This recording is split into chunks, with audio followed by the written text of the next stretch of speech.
Pour progresser en course à pied, on entend partout qu'il faut faire des efforts fractionnés. Seulement par quoi commencer, combien de temps, combien de répétitions, combien de récupération. Une nouvelle étude de 2019 nous donne plus d'informations, on va essayer d'éclaircir ça aujourd'hui. Bienvenue dans Prépa Performance.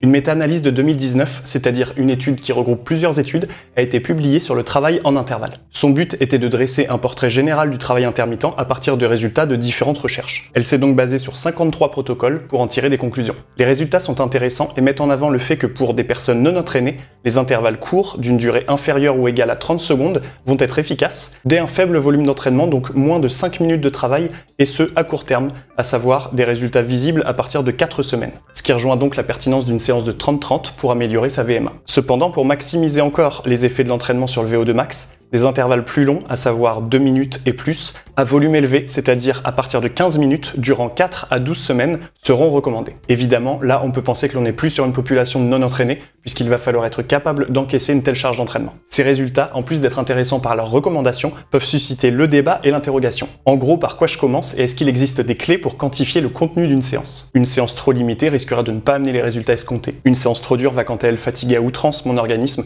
et n'optimisera pas la programmation d'entraînement. Il existe alors un outil qui peut nous aiguiller dans des éléments de réponse. Dans notre vidéo sur le temps limite, que vous pourrez retrouver juste ici, je vous présentais l'idée de temps de soutien. En gros, une fois que l'on a déterminé sa VMA, on va chercher à la maintenir le plus longtemps possible. En fonction de ses qualités et de son niveau d'entraînement, on réussira à tenir entre 3 et 7 minutes. Une méthode consiste alors à utiliser ce temps de soutien pour déterminer la quantité totale de travail fractionné. Pour ce faire, on le multipliera par 2,5. Par exemple, si je réussis à maintenir ma VMA durant 5 minutes, je multiplierai 5 par 2,5, ce qui me donnera 12,5 minutes. Je chercherai donc à réaliser un temps total d'entraînement dans les hautes valeurs de VMA de 12 minutes 30. Ce pourrait être 2 fois 6 fois 30-30, 3 fois 4 fois 30-30, 4 fois 6 fois 15-15 pour des fractions plus courtes, ou encore 2 fois 3 fois 1 minute 1 minute. Au-delà, la séance risquerait d'être trop fatigante pour optimiser le développement de mes capacités. Évidemment, il s'agira toujours d'ajuster sur le terrain en fonction des valeurs de charge interne. On pourra prendre en compte la fréquence cardiaque, le ressenti post-séance à travers le RPE ou encore le niveau de courbature le lendemain. Également, les valeurs de HRV, de variabilité de la fréquence cardiaque, sont de plus en plus utilisées dans le domaine de l'entraînement pour évaluer la fatigue. Nous en reparlerons prochainement sur la chaîne. Enfin, si vous voulez connaître vos besoins en temps de fraction,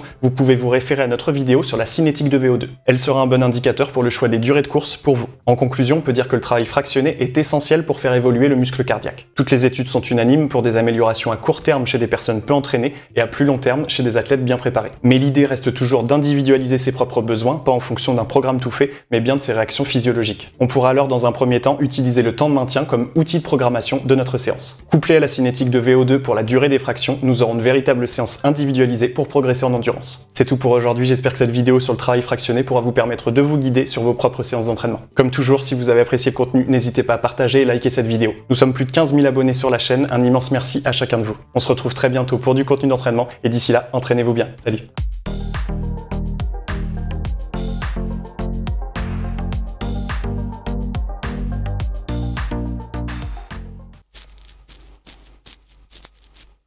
Total dans les hautes valeurs de VMA de 12,30 minutes.